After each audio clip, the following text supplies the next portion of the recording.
Assalamualaikum warahmatullahi wabarakatuh. My name is Anissa Rizkiani. I'm from 5G, and here I will explain about learning foundations. Okay, the first is I will explain about technology. Reasons for using technology in English language teaching Jacques Murray taxonomies the rationale for using technology in English language teaching as follows. The first is technology allows students to demonstrate independence. The second is technology differentiates the needs of students. The third is technology deepens learning by using resources that students are interested. The fifth is students actively want to use technology. Technology gives students an equal voice. And the last is technology enables students to build strong content knowledge wherever they find it. Okay, next, B. Media. Media can be defined by its technology, symbol system, and processing capabilities. The most obvious characteristic of a medium is its technology, the mechanical and electronic aspect that determine its function and, to some extent, its shape and other physical features. Kind of teaching media. The first is audio media. Audio media offer a wide range of opportunities for group or individual use that can deliver instruction involving verbal information and guiding the learning of intellectual and motor skills. Defines that audio aids are media that can be listened to, tape recorder and cassette recorder, radio and smartphone. Okay, the second is visual media. Visual media is book or textbook, magazine or newspaper, flashcard, picture or poster, puzzle, blackboard or whiteboard, and stick figure. The third is audiovisual media, the instructional media that involve the sense of sight and hearing are named audiovisual media. In language teaching, Ricard defines that audiovisual media is a great help in stimulating and facilitating the learning of a foreign language. The example of audiovisual media are television, computer, and video. Okay, next, C. Learning. Learning is the development of new knowledge, skill, or attitudes as an individual interacts with information and the environment.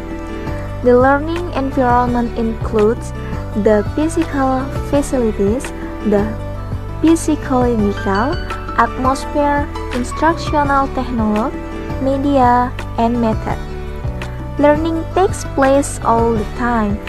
We learn things by walking down the street, watching TV, surfing the net, conversing with others, and just by observing what goes on around us. Component of an instructional system. Just as an entertainment system aims to have a particular effect on a given audience, an instructional system has an objective knowledge, skill, and attitude to be taught. The objective is what you want to teach and or what the student wants to learn. The goals and objectives will often indicate the nature of the message and giving learning activities. A. Cooperative learning. Cooperative learning involves small heterogeneous groups of students working together to achieve a common academic goal or task while working together to learn collaboration and social skill. B. Games. The terms games, simulation, and simulation games are often interchangeably, but because these terms have different meaning. We will discuss them separately here. A game is an activity in which participants follow prescribed rules that differ from those of real life as they strive to attain a challenge goal.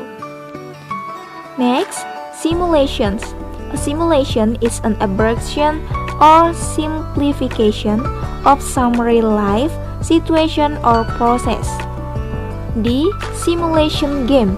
A simulation game combines the attributes of a simulation, role-playing a model of reality, with the attributes of a game. Next, program instruction.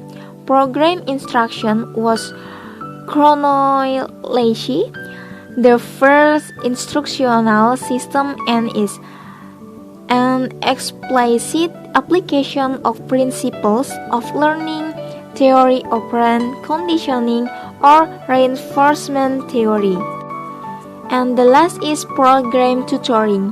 Program tutoring, also refers to a structured tutoring, is a type of instructional system that provides one-to-one interaction. Next, the Azure model. If you are going to use media and technology effectively, you must plan systematically for their use. The Azure model is a guide to the major steps in the planning. Following the Azure model, you begin creating the learning experience by assessing your student characteristics and the learning objective to be attained. A. Analyze learners. The first is general characteristics, include both identifying descriptors such as age, grade level, job or position, and cultural or socio-economic factors. The second is specific entry competencies, refer to knowledge and skill that learners either possess or lack. Prerequisites, skill, target skill, and attitude.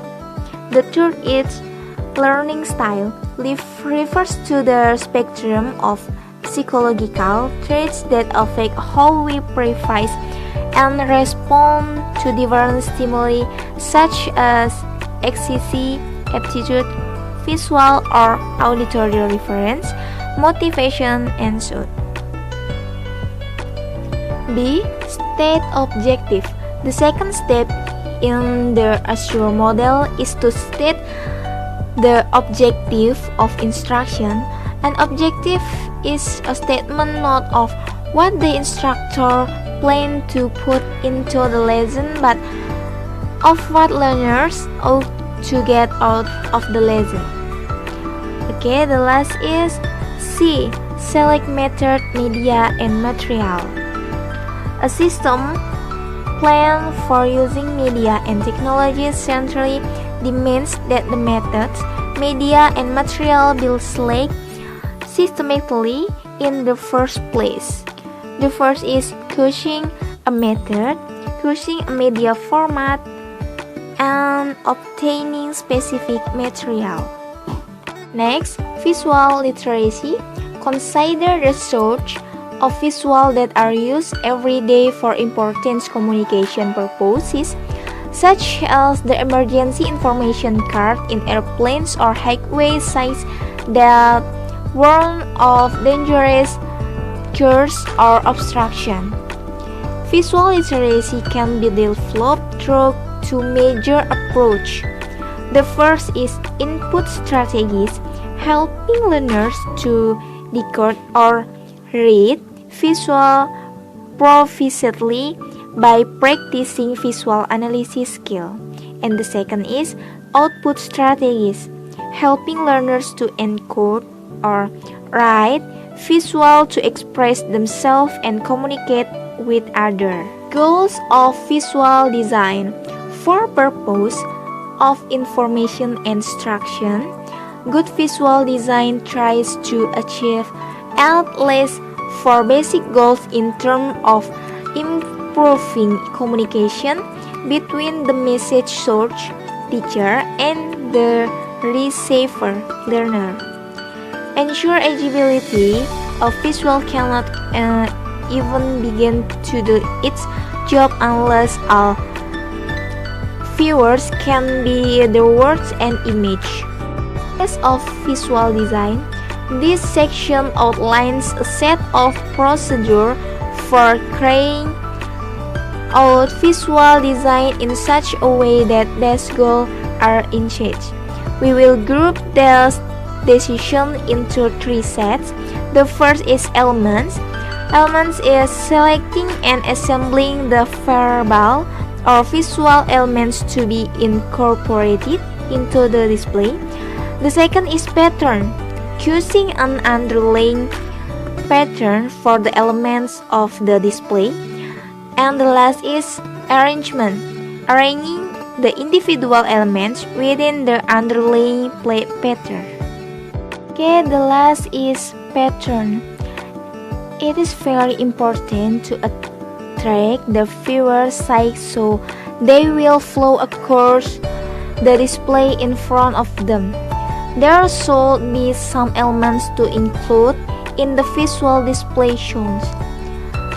They are such as alignment, shape, balance, style, color, themes, and color appeal. The first is alignment. It is considered to be most effective way to establish a display with a clear visual relationship to each other so the viewers can understand more about the message being conveyed. The second is shape. It is an important thing to arrange the visual display with the shape familiar to the viewers. The third is balance.